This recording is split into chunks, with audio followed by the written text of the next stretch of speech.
Hi friends. Hit ఫ్లాప్తో సంబంధం లేకుండా చాలా సెలెక్టెడ్గా సినిమాలు చేసే దర్శకుల్లో రవిబాబు ఒకరు. మొదటి సినిమా అల్లరి నుంచి ఆయన అదే స్టైల్ని కొనసాగిస్తున్నారు. అయితే అనసూయ, అవును చిత్రాలతో దర్శకుడిగా ప్రతిభ చాటుకున్న రవిబాబుకు వీలైనంత తక్కువ బడ్జెట్లో ప్రాఫిట్ జోన్లో సినిమాలు తీయడం అలవాటు. పైగా ప్రస్తుతం ఓటీటీ బూమ్ పెరిగిపోవడం తనలాంటి ఫిల్మ్ మేకర్స్కు అనుకూలంగా మారింది.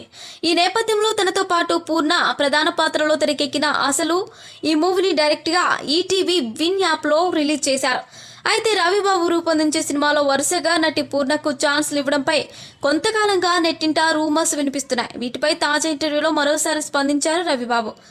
అల్లరి నరేష్తో సీమశాస్త్రి మూవీ ద్వారా టాలీవుడ్కు హీరోయిన్గా పరిచయమైంది పూర్ణ. కానీ రవిబాబు డైరెక్షన్లో వచ్చిన అవును మూవీతోనే తనకు ఎక్కువ పాపులారిటీ లభించింది. అప్పటి నుంచి ప్రతి సినిమాలో పూర్ణను కంటిన్యూ చేస్తూ వస్తున్న రవిబాబు ఇప్పుడు అసలు మూవీలోనూ తననే